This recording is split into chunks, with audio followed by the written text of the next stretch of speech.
Assalamualaikum warahmatullahi wabarakatuh. Alhamdulillah, alhamdulillahilladzi ja'ala al-insana fi ahsani taqwim. Asyhadu an la ilaha illallah wahdahu la syarika lahul qawiyyu. وأشهد أن سيدنا ونبينا محمدا عبده ورسوله الصادق الوعد الأمين. اللهم صل وسلم وبارك على سيدنا محمد وعلى آله وأصحابه مجاهدين الطاهرين. Subhanaka la ilma lana illa ma 'allamtana innaka antal alimul hakim. La haula wala quwwata illa billahil aliyyil azim. Hasbunallah wa ni'mal wakil, ni'mal maula wa ni'man nasir. Amma ba'd. Bapak Ibu jamaah salat subuh Masjid Al-Hidayah, Pondok Pesantren Al-Hidayah, Kabupaten Kutai Kartanegara, jamaah kaum muslimin wal muslimat, para pemirsa di mana saja berada, shaimin was shaimat yang dicintai dan dirahmati oleh Allah Subhanahu wa taala. Pada subuh yang ke-29 di bulan suci Ramadan ini, kita dituruni oleh Allah rahmat berupa turunnya hujan yang membuat kita diuji oleh Allah. Apakah kita masih berada di atas kasur, di dalam kamar, ataukah kita melangkahkan kaki untuk menuju masjid untuk sholat berjamaah? Alhamdulillah kita menang, dapat menguasai nafsu kita, keinginan kita untuk istiqamah turun ke masjid dan berniat untuk salat subuh berjamaah.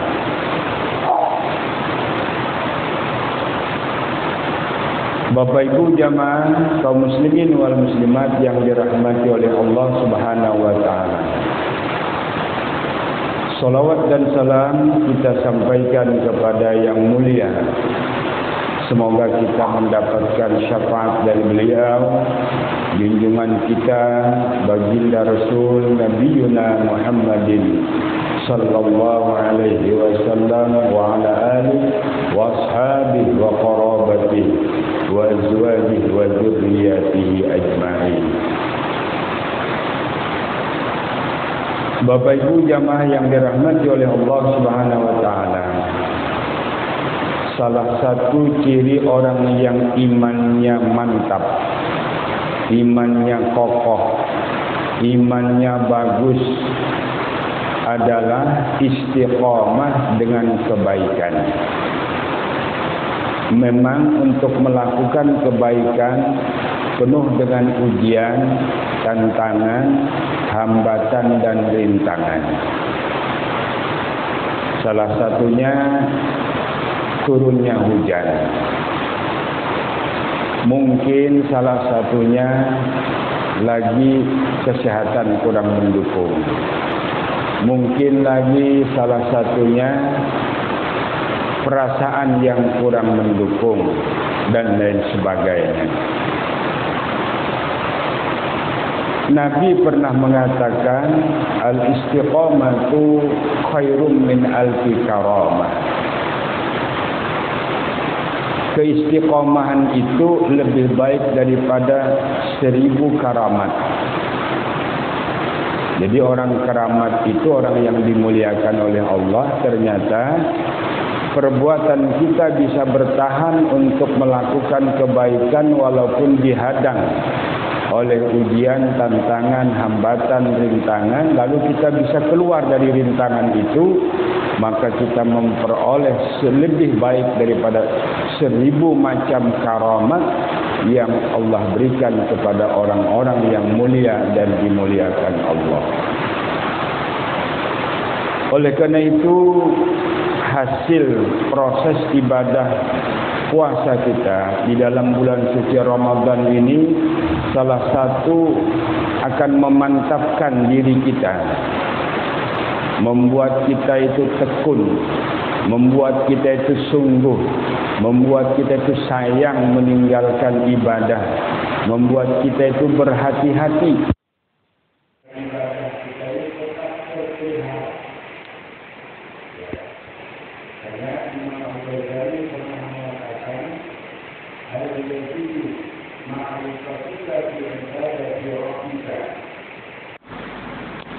Wahai manusia, apakah kamu sudah mengukur sejauh mana kebaikan amal ibadahmu?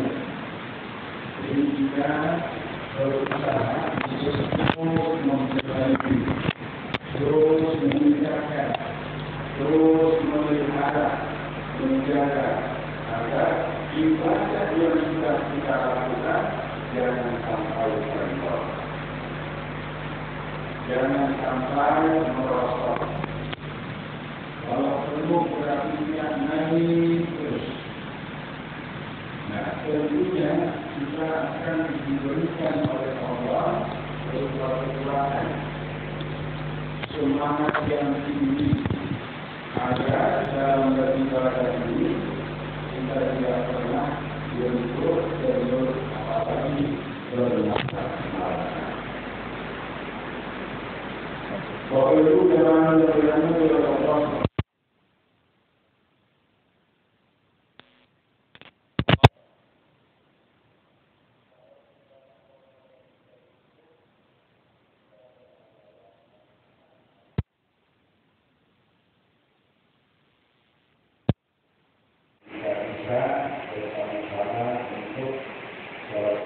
Tausiah Ramadan. Kalau seandainya nanti pemerintah mengumumkan hasil sidang isbat, nyatakan umpamanya hari raya hari Sabtu, maka hari ini hari terakhir kita berpuasa Ramadan. Ya tidak masalah. Ya, artinya kita ikut aturan, peraturan, ketentuan yang sudah ditentukan oleh pemerintah kita berdasarkan pertimbangan dari sidang isbat Majelis Ulama dan Kementerian Agama. Bapak Ibu yang dirahmati oleh Allah Subhanahu wa taala. Kalau kita mendapatkan predikat Idul Fitri, ini adalah satu prestasi yang mahal.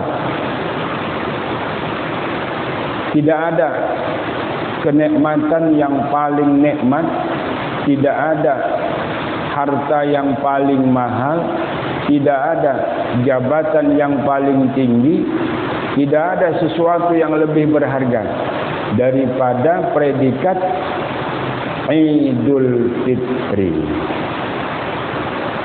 Kembali kepada kesucian. Bukankah kita sadari hari demi hari, waktu demi waktu, kita ini tidak terlepas dari dosa. Dosa besar, dosa kecil, dosa yang nampak, dosa yang tidak nampak, dosa sengaja, dosa tidak sengaja. Ya, banyak dosa kita. Lalu Allah berkenan dengan hadirnya Ramadan ini karena kita bermunajat memohon ampun, diampuni, lalu kita kembali dalam keadaan suci. Ya, Idul Fitri. Katakanlah baju kita kotor, lalu kita cuci, kita jemur, kita setrika, kita lipat atau masukkan dalam lemari untuk dipakai. Memang enak. Kalau baju kita kotor, dibiarkan kotor seterusnya, siapa yang mau pakai? Orang tidak senang, baunya tidak enak, dilihat tidak nyaman, dipakai pun tidak nyaman. Nah, oleh karena itu, di saat baju kita sudah bersih, jangan dikotori lagi. Ya, kalaupun ada kotor-kotor sedikit, dicuci lagi. Ya. Nah, jadi jangan baju yang sudah bersih dilemparkan ke comberan. Oleh karena itu, memelihara posisi suci itu memang berat. Berat sekali. Kita puasa tidak berkata-kata bebas karena terukur kalau ngomong sembarangan, ada dustanya, ada ghibahnya, ada mencacinya, pahala puasa habis dalam Ramadan. Tapi di luar Ramadan, apa sudah bebas? Tidak. Tentunya kita terus memelihara dan menjaga lisan kita dari hal-hal yang merusak diri kita. Oleh karena itu, pada subuh ini kita masih melanjutkan hadis Rasulullah pada kajian kita hari ke-28. Ya. Qala Nabi sallallahu alaihi wasallam, "Innallaha ja'ala bani Adam ala thamani khisalin minha arba'un li ahlil jannah." Sesungguhnya Allah Subhanahu wa taala menciptakan anak cucu Adam ini terbagi atas 8 kelompok.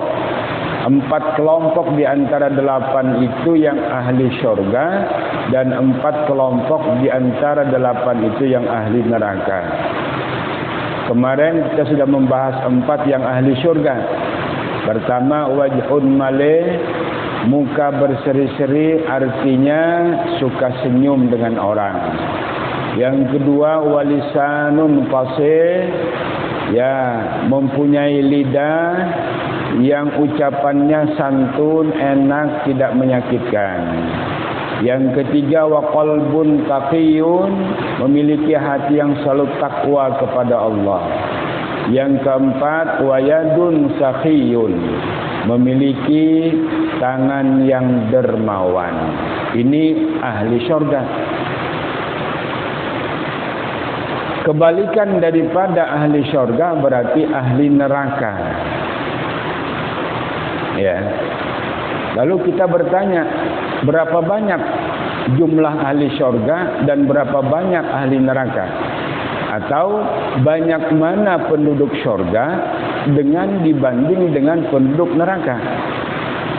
Jawabannya, banyak penduduk neraka.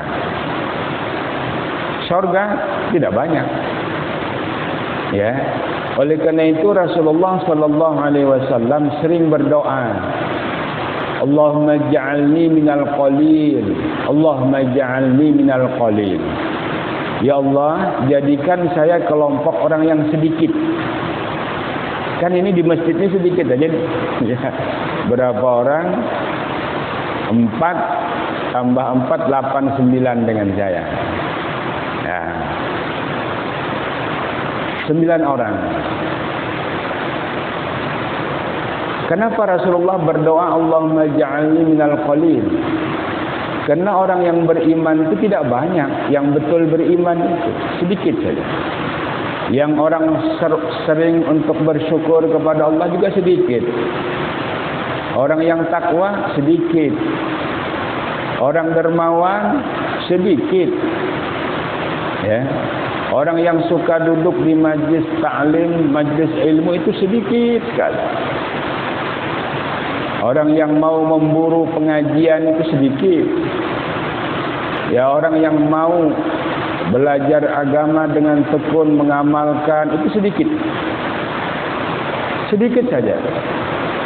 Oleh karena itu Rasul paham, tahu beliau dari yang sedikit inilah ibarat kelapa itu sudah santannya, sudah diperas. Makanya Ramadan itu terbagi 3. Ya, 10 hari pertama, kedua, ketiga. 10 hari pertama itu babak penyisihan. Banyak orang masih tekun beribadah. Nah, babak semifinal itu mulai berkurang sudah. Dikit saja. Nah, masuk final biasanya final itu kan hanya 3 kelompok aja. 3 regu saja. Karena akan merebut juara 1, 2 dan 3. Sedikit sekali. Nah, jadi kalau kita berdoa Allahumma ja'alni minal qalil mengikuti Rasulullah, bagus. Ya, banyak itu belum tentu. Ya, tapi sedikit itu sudah intisarinya. Jadi kita bersyukur kepada Allah termasuk orang yang digolongkan sedikit. Ya. Jamaah yang dirahmati oleh Allah Subhanahu wa taala, yang kita perlu waspadai yang keempat ini atau 4 macam, 4 kelompok yang menjadi ahli neraka ini. Karena kita bermunajat, bermohon kepada Allah jangan sampai menjadi penduduk ahli neraka. Ya, bagaimana dahsyatnya siksa di dalam neraka itu tidak bisa dibayangkan. Ya, seperti neraka Jahannam itu dalamnya itu neraka Jahannam itu 70 tahun perjalanan manusia. Dalamnya ke bawah perjalanan 70 tahun baru nyampai. Lalu setiap pintunya ada 70.000 pintu dan setiap satu pintu ada 70 lorong. 70 lorong yang berisikan ya tempat-tempat penyiksaan, api yang berkobar, dan setiap lorong-lorong itu ada 70 lagi siksaan berupa binatang buas, berupa siksaan yang sangat menyedihkan dari api neraka Jahannam itu. Nah, kita tentunya mendengar saja sudah miris hati kita, takut kita. Tapi takutnya kita bukan kepada neraka, takut kita kepada Allah. Karena di saat kita menentang Allah, melanggar aturan Allah, tidak patuh kepada Allah, Allah tempatkan di neraka. Ya. Yang perlu kita hindari dari apa yang disampaikan oleh Rasulullah, 4 macam menjadi penduduk ahli neraka ini. Yang pertama, wajhun abisun, bermuka masam terus dengan orang. Sulit dia untuk bisa menyapa orang, menegur orang, ya, atau berbuat untuk kebaikan dengan orang. Di dalam hatinya itu penuh dengan kecurigaan. Orang datang ngetuk pintu, ini pasti dah pinjam duit ini. Padahal orang ngantar undangan tasmiahan. Kenapa? Di hatinya selalu dengan orang itu berburuk sangka, lalu mukanya masam, penuh dengan kecurigaan. Tidak ada yang berprasangka baik dengan orang. Wah, ini pasti sudah nih. Kalau ada pusing kepala, wah ini pasti sudah tetangga yang ngerjai saya ini. Mungkin dikasihnya minyak, mungkin dikasihnya akar kayu. Itu terjadi di mana-mana. Orang yang hasut, dengki, saling memfitnah, saling menjatuhkan, saling melecehkan, saling menghancurkan. Itu adalah tipe-tipe manusia yang menjadi penghuni neraka. Manusia penghuni neraka itu dengan orang tidak pernah akur, tidak pernah ada ingin bersahabat, selalu ingin cari musuh, selalu ingin cari kejelekan orang, selalu ingin cari keburukan orang. Padahal hidup ini kita disuruh banyak melihat kebaikan orang dan melupakan kejahatan orang. Jangan kejahatan orang kita ungkit-ungkit, kita bincangkan, kita paparkan, informasikan, kita sampaikan. Nah, jadi ibu-ibu, jamaah, bapak-bapak sekalian, kalau memperhatikan sinetron, boleh nonton sinetron, tapi jadikan pelajaran. Bagaimana seorang istri yang kasar dengan suami, atau sebaliknya bagaimana mertua yang benci kepada menantu dan lain sebagainya. Itu pelajaran buat kita. Jangan kita ikut-ikutan nyontoh yang seperti itu. Ya. Jadi kalau tidak mampu menjadikan pelajaran, menonton sinetron itu dosa. Tapi kalau kita menjadikan pelajaran, hikmah di balik peristiwa sinetron itu, ada pelajaran yang menjadikan diri kita terkontrol, paham bahwa itu berakibat buruk, merusak, insyaallah ada hikmah dan pahala yang kita dapatkan. Jadi tergantung kita saja. Ya, wajhun abis, muka yang muram, masam. Dan orang-orang yang ada di dalam neraka itu memang tipe mukanya seperti itu semua. Kenapa? Karena kesakitan, karena disiksa, karena tidak nyaman, karena merasa terganggu, sehingga di dalam neraka itu tidak pernah santai, tidak pernah istilahnya menikmati. Kenapa? Setiap saat, setiap waktu disiksa dan disiksa tidak habis-habisnya, tidak putus-putusnya, bersambung-sambung siksa itu.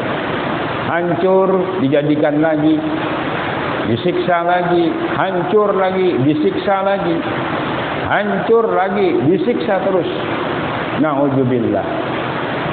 Jadi yang perlu kita waspadai, bagaimana Rasulullah mencontohkan dalam hidup dan kehidupan ini, kita berusaha melakukan satu kebaikan, menebar kebaikan melalui wajah kita.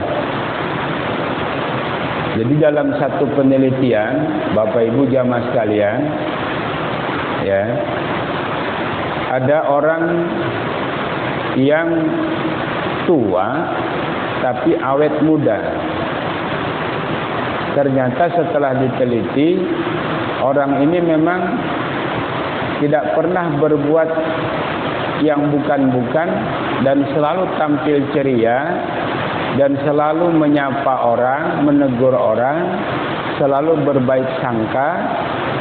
Padahal dia tidak menggunakan segala obat-obatan atau resep kedokteran atau menggunakan herbal, dia tidak, alami saja.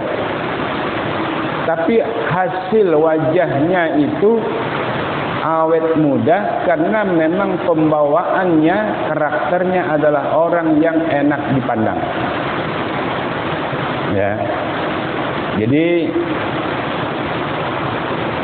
wajhun maleh itu wajah yang menyenangkan, sedangkan wajhun abisun wajah yang suram, muram, masam. Jadi masamnya muka kita itu membuat dosa. Kenapa? Membuat orang tidak nyaman melihat. Siapa saja tidak nyaman melihat. Pedagang masam mukanya, itu pembeli jerah tuh beli.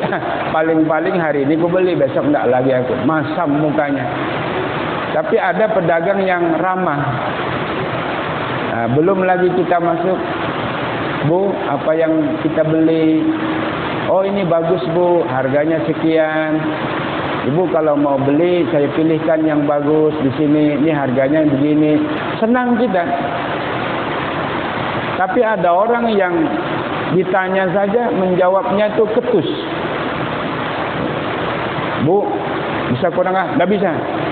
Mau beli enggak? Enggak apa-apa juga. Ini kan hebat ini orang ini. Membuat orang tersinggung, sakit hati, padahal si pembeli raja, si penjual ini artinya berusaha berbuat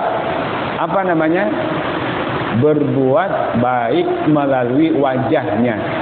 Perkara orang beli atau tidak itu nomor 2. Yang penting kita sudah menebar senyum atau memberikan satu ekspresi perbuatan yang menyenangkan bagi orang sehingga orang terkesan. Banyak pengakuan para pembeli kepada pedagang yang dia jera membeli gara-gara wajah si penjual ini masam. Ngomongnya tidak enak didengar. Tapi kalau orang ahli dagang dia menguasai, salah satu saja umpamanya Cina. Cina itu walaupun kita tidak mau beli, jadi beli kita. Kenapa? Dia ramah. Kadang kita juga pedagang begini, menjual sesuatu, lalu orang memberikan uang yang besar, cari dulu angsulannya sana sini. Ya kan? Lama orang nunggu. Kalau orang Cina tidak mau dia siapkan sudah uang recehan, uang sekian-sekian. Jadi tidak terkendala untuk memudahkan membuat orang nyaman dalam berjual beli. Itu salah satu resepnya. Jadi dia memang unggul dalam perekonomian karena diwariskan oleh nenek moyangnya dengan cara ramah, menyapa, menegur, melayani para pembeli. Islam mengajarkan begitu. Rasulullah dalam berdagang sukses, membawakan dagangan Siti Khadijah disenangi oleh orang-orang di negeri Syam, di Damaskus, di mana-mana. Kenapa? Cara berdagangnya itu bagus, yang berisikan dakwah, nilainya ibadah. Kita semuanya pekerjaan itu bernilai ibadah, asal kita meniatkan untuk amal ibadah untuk Islam yang kita cintai. Ya. Jadi apa saja kalau orang itu tidak baik, seorang guru umpamanya kejam, ketus, kasar, keras, itu juga tidak bagus. Tapi terlalu lembek juga tidak bagus, sedang-sedanglah. Di saat memang harus tegas, tegas. Yang harus lembut, lembut. Artinya untuk mendidik. Jadi wajhun abis ini maksudnya wajah yang tidak bersahabat lah. Orang itu selalu dipandangnya jelek. Orang itu selalu dipandangnya tidak bagus. Orang itu kalau berteman dengan dia selalu menurut dia merugikan dia.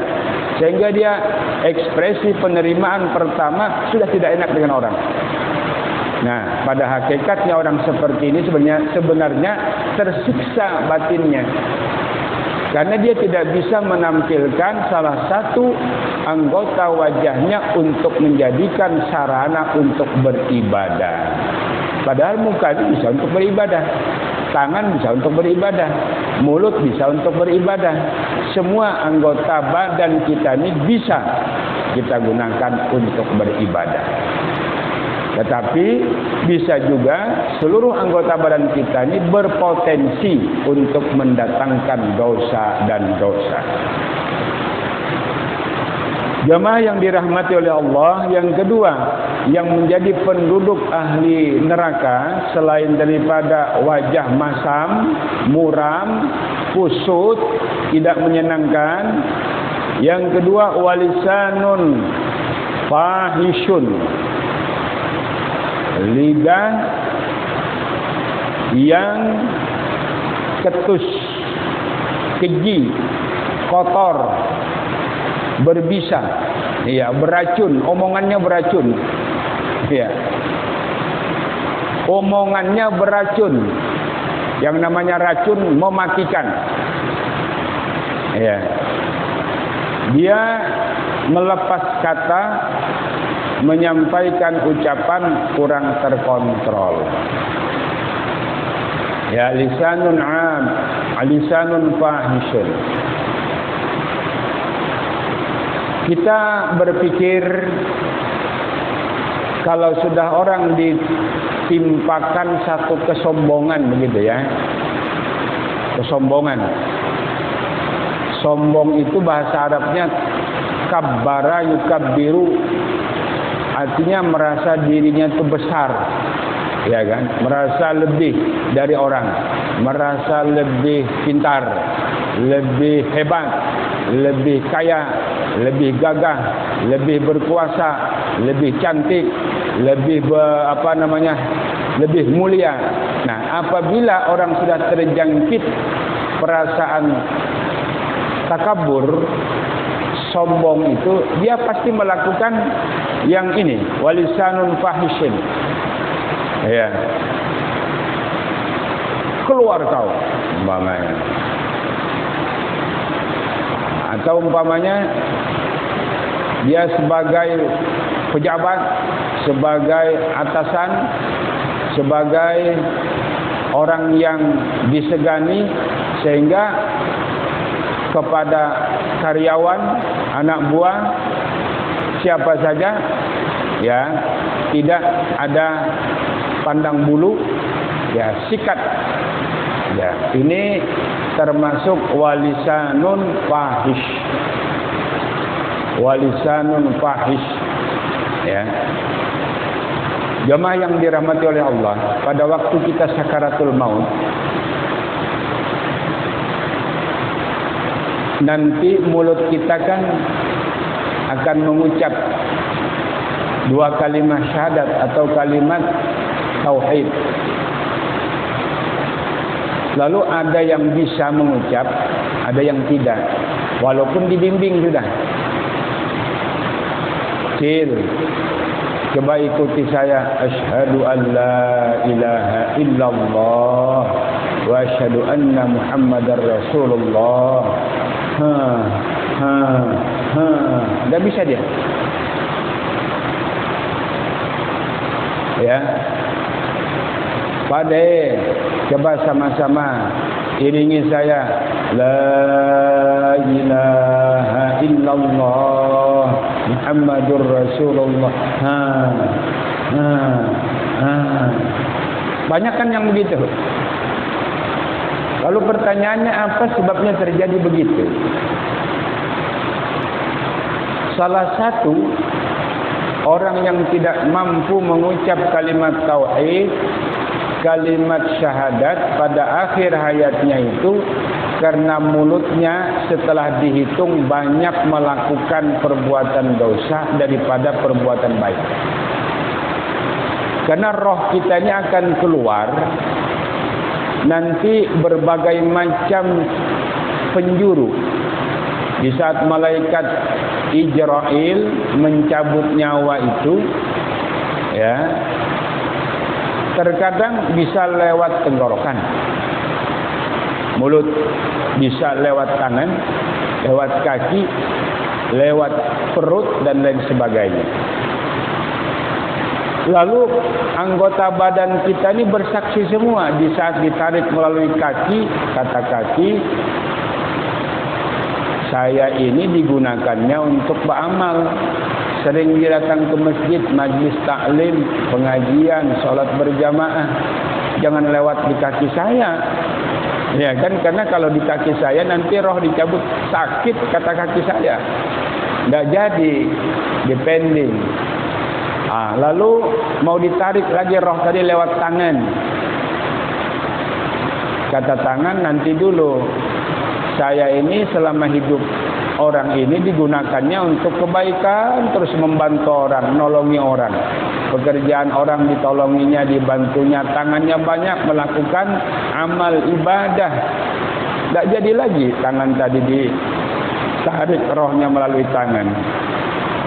Melalui mulutnya juga begitu, kata mulut. Saya ini sering digunakannya untuk berbacaan, baca Quran, bersalawat, berzikir, beristighfar, membaca tasbih. Ya, lalu dia menasihati orang, bertausiah. Jangan lewat mulut, kata mulut. Lalu lewat mana? Ya kan?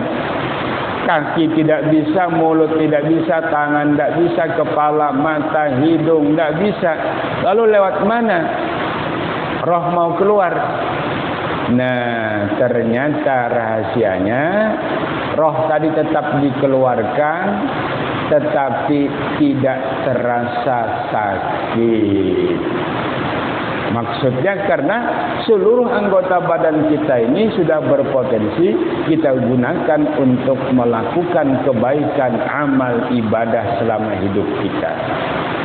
Jadi ada orang yang kalau mau sakaratul maut itu yang bergerak, yang berteriak, yang seperti orang pingsan dan lain sebagainya, gerakannya kesakitan, itu tergantung dengan anggota tubuhnya itu digunakan untuk apa selama hidupnya.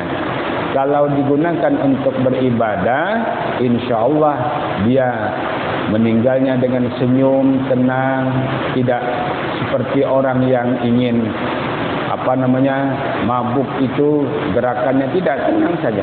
Dia menutup akhir hayatnya dengan husnul khatimah, insyaallah. Ya. Nah, jemaah yang berbahagia, yang dirahmati oleh Allah, yang ketiga, wa qalbun syadidun. Penduduk ahli neraka itu nanti apabila di hatinya itu keras, padahal hati lemah. Kenapa keras? Maksudnya sikap dan karakter, temperamen hati orang itu keras. Kerasnya apa?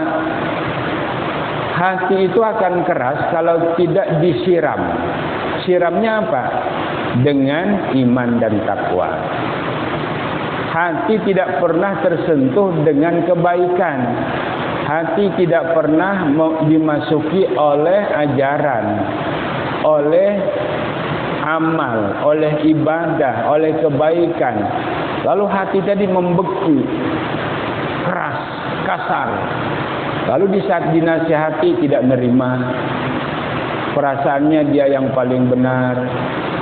Iya kan? Kata orang salah, kata dia benar. Kata orang benar, kata dia salah. Diputar balikkannya. Ya.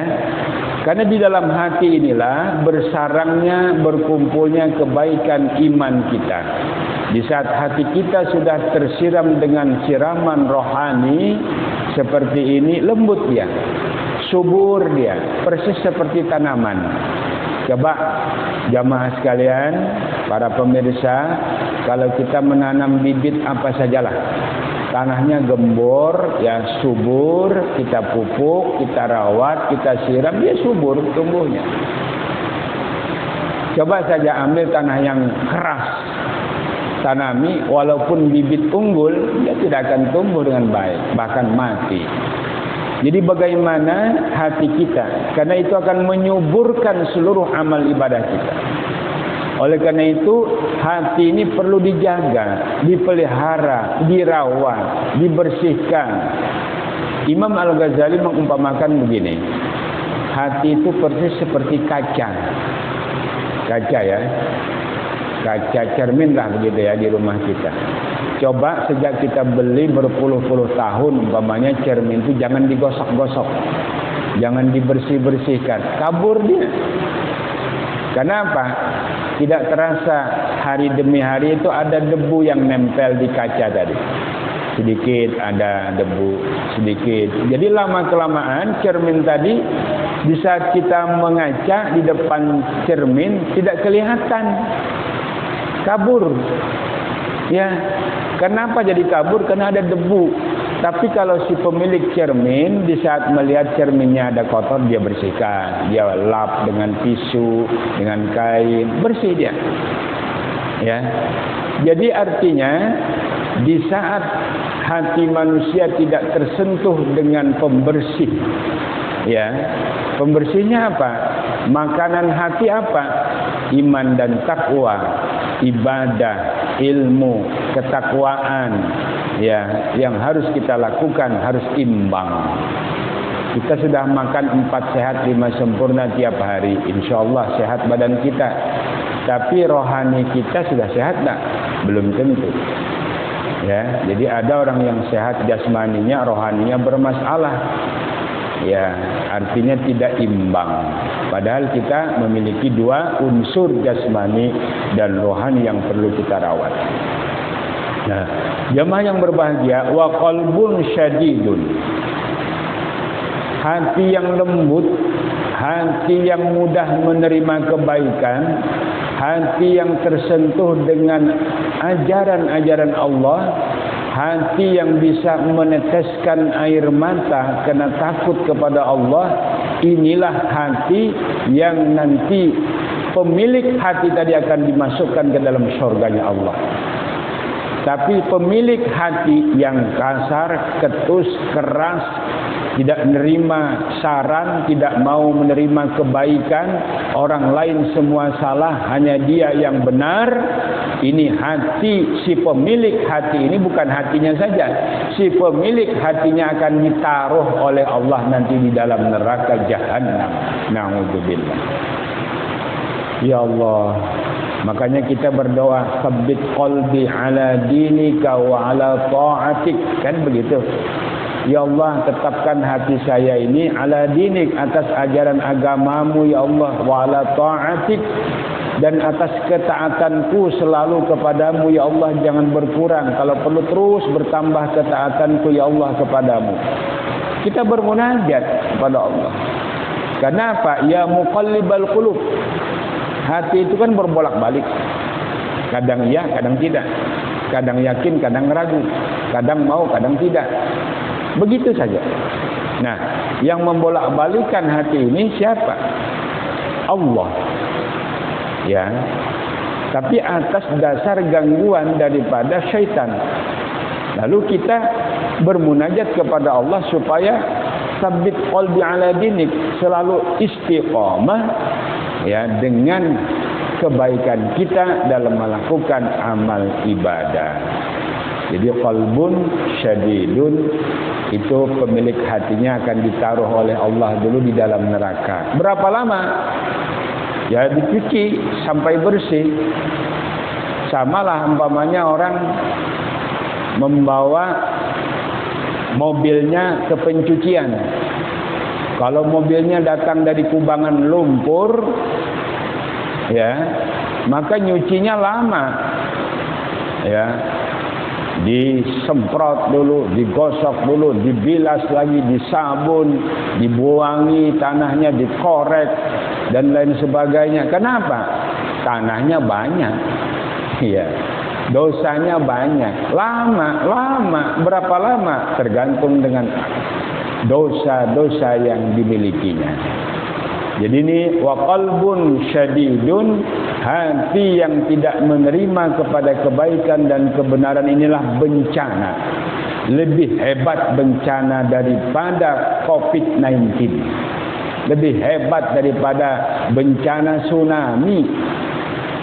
Nah, orang tidak sadar kadang-kadang bahwa dia terjangkit hati yang keras, hati yang kasar, hati yang tidak menerima kebaikan. Tidak sadar dia karena ditutup oleh syaitan.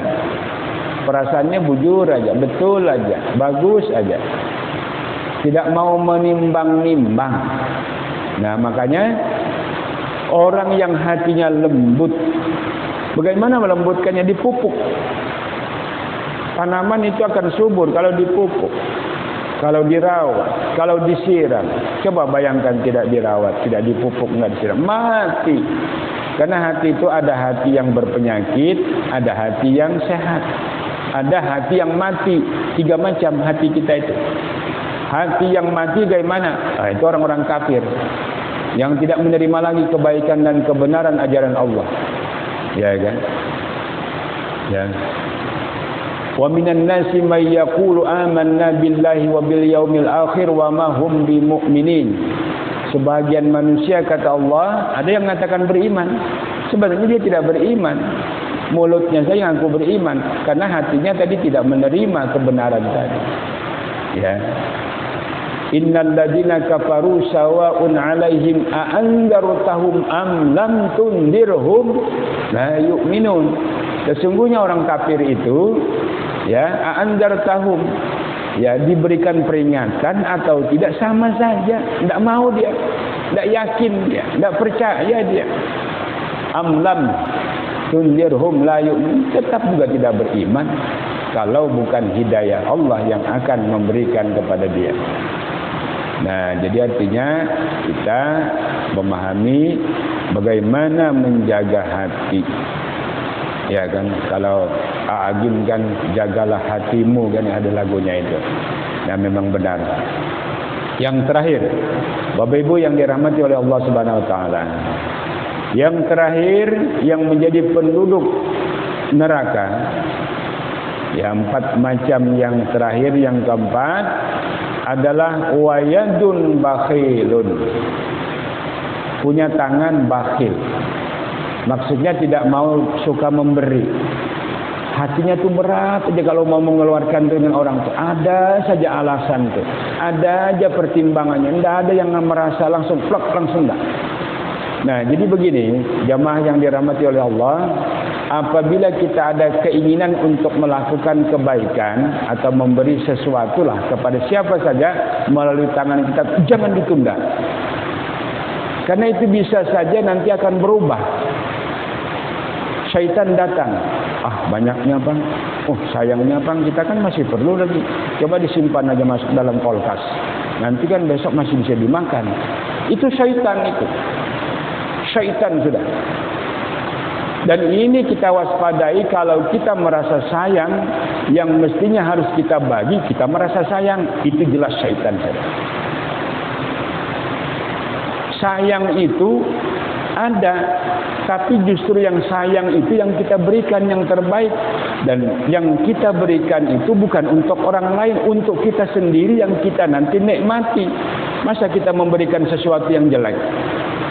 Kalau yang jelek yang kita terima jelek juga nanti. Syukur-syukur kalau diterima oleh Allah. Kalau Allah tidak nerima karena kejelekan tadi, memberikan makanan mamanya yang mau udah basi, iya kan, yang tidak enak, kita saja makan tidak mau, ngasihkan sama orang. Bagaimana orang? Nah, jadi jamaah yang dirahmati oleh Allah Subhanahu wa taala, Allah akan mengingatkan, wa anfiqu fi sabilillahi bi amwalikum wa anfusikum. Keluarkan, infakkan hartamu, apa yang kamu miliki di jalan Allah, ya. Dirimu pun kalau bisa sumbangkan. Maksudnya apa? Tenaga, pikiran itu kan ilmu diri kita. Ya, sumbangkan. Ya. Bahkan hendaklah kamu berbuat kebajikan itu fisarra'i wadh-dharra. Dalam keadaan lapang masih bisa kita berinfak. Dalam keadaan sulit pun bisa juga walaupun tidak banyak. Nah, kita diuji oleh Allah Subhanahu wa taala. Makanya saya mengingatkan kepada kita semua, seluruh jamaah, yakin bahwa apa yang akan kita berikan itu membawa kebaikan untuk kita. Dan jangan ada merasa terlalu ada di hati itu sayang. Aduh, sayangnya. Aduh, rugi kalau aku berikan. Kami juga perlu. Itu sudah syaitan. Ya. Karena orang yang bakhil itu dekat dengan neraka. Orang yang dermawan itu jauh dengan surga. Ya. Jadi jamaah yang dirahmati oleh Allah Subhanahu wa taala, kita bertanya kenapa ya orang bakhil itu dimasukkan ke dalam neraka? Kenapa? Nah, sekarang kita buka rahasianya. Kenapa orang bakhil, orang kikir, orang apa istilahnya itu, pelit itu dimasukkan ke dalam neraka? Karena dia mengklaim apa yang dimilikinya itu miliknya. Padahal mulai dirinya, hartanya, apa saja yang ada pada tangannya bukan milik dia. Milik orang lain. Siapa pemiliknya? Allah. Lalu di saat Allah meminta untuk diberikan kepada orang yang lain, dia tidak mau. Berarti dia menentang Allah dengan kesombongannya. Sehingga seperti Qarun ditenggelamkan oleh Allah hidup-hidup, langsung dikubur di dalam perut bumi. Itu siksa di dunia, belum di akhirat.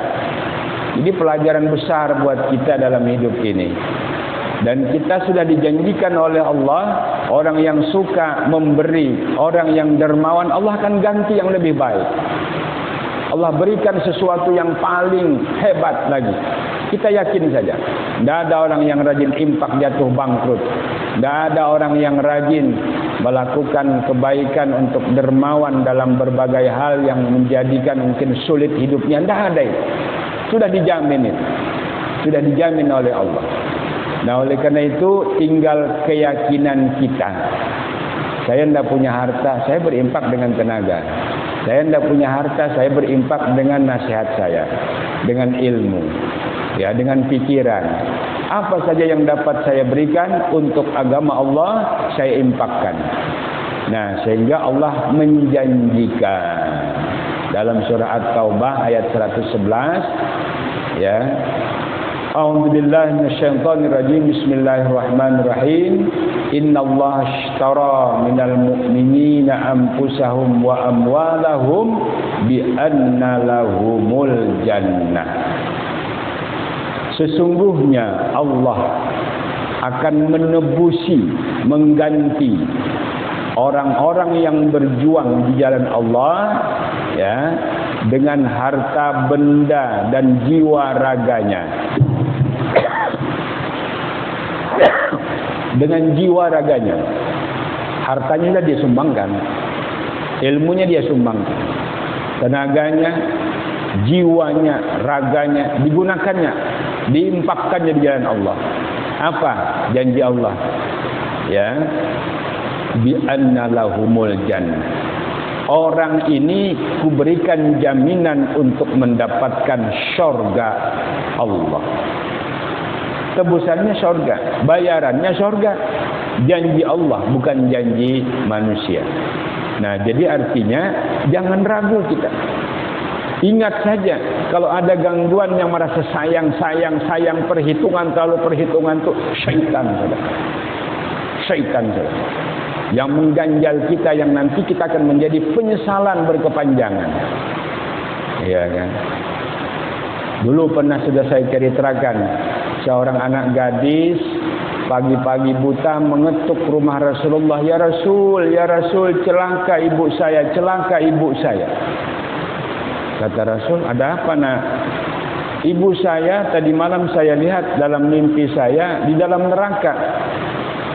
Ya, beliau kesakitan, terbakar, hangus badannya, ya, di dalam neraka. Lalu saya merasa kesian dengan ibu saya. Saya mencoba untuk mengangkat, ternyata dalam mimpi ini menjadi kenyataan, tangan saya hangus. Bukan dalam mimpi lagi, tangan saya hangus. Ini ya Rasul, terbakar tangan saya. Tapi anehnya ya Rasul, saya melihat bapak saya lagi duduk-duduk di samping telaga Al-Kautsar dalam surga, menikmati air yang sangat segar. Saya mendatangi ayah saya. Ayah, tolong ibu dikasih air minum, ibu kehausan di neraka. Oh, tidak bisa, kata ayahnya. Ini minuman dikhususkan untuk orang yang berada di dalam surga. Orang di neraka tidak boleh minum ini. Saya sedih melihat ibu saya tersiksa. Ya. Lalu bagaimana ya Rasul solusinya, kata anak gadis tadi. Rasul bertanya, masihkah almarhumah ibumu meninggalkan harta yang masih ada di rumah kamu?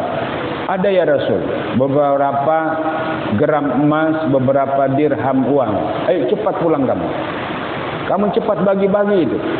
Duitnya yang tersisa itu, hartanya, pakaiannya itu bagi kepada orang-orang yang mustahik, yang menerima. Wah, si gadis tadi langsung lari. Kemudian sampai di rumah, diambilnya emas segalanya, diambilnya segala uang, dibagi-baginya. Hari itu habis semuanya.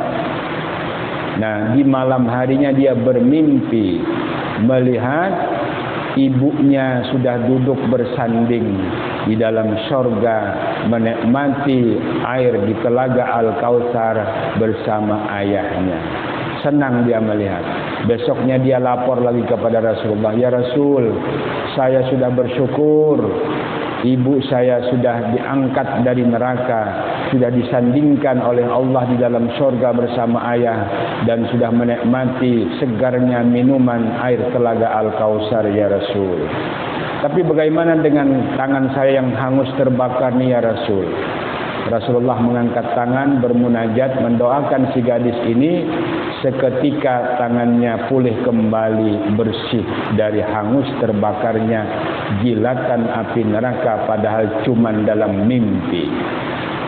Nah, oleh karena itu kita benar-benar menyadari jangan sampai si pemilik tangan yang bakhil dimasukkan oleh Allah ke dalam neraka karena tadi banyak pertimbangan untuk berinfak, untuk bersedekah, tenaganya pelit, pikirannya pelit, tidak mau memberikan untuk kebaikan orang lain, selalu ada alasan yang nanti berpenghujung kepada penyesalan yang berkepanjangan. Nah, ini yang kita waspadai. Jadi jamaah yang dirahmati oleh Allah Subhanahu wa taala, walaupun dalam kondisi hujan, ini adalah rahmatnya Allah, karena salah satu doa yang diijabah oleh Allah indal ghais. Jadi orang yang berdoa di saat turunnya hujan begini, Allah akan kabulkan doanya. Ya. Nah, jadi malam ini malam ke-29 pas malam Jumat, malam ganjil, wallahu a'lam apakah tadi malam atau kemarin malam atau besok malam Lailatul Qadar. Yang jelas ya salah satu di saat Lailatul Qadar turun itu ya cuaca akan bersahabat, dan salah satu di antaranya nikmat turunnya hujan. Wallahu a'lam bishawab, hanya Allah yang Maha tahu. Yang jelas kita tetap bermunajat, mudah-mudahan ibadah kita selama Ramadan ini diterima oleh Allah Subhanahu wa taala. Amin ya rabbal alamin. Cukup sampai sekian, salah khilaf mohon dimaafkan. Jika ada benarnya adalah bimbingan Allah, jika ini adalah kekeliruan, kesalahan, itu semata-mata datangnya dari Al-Fakir.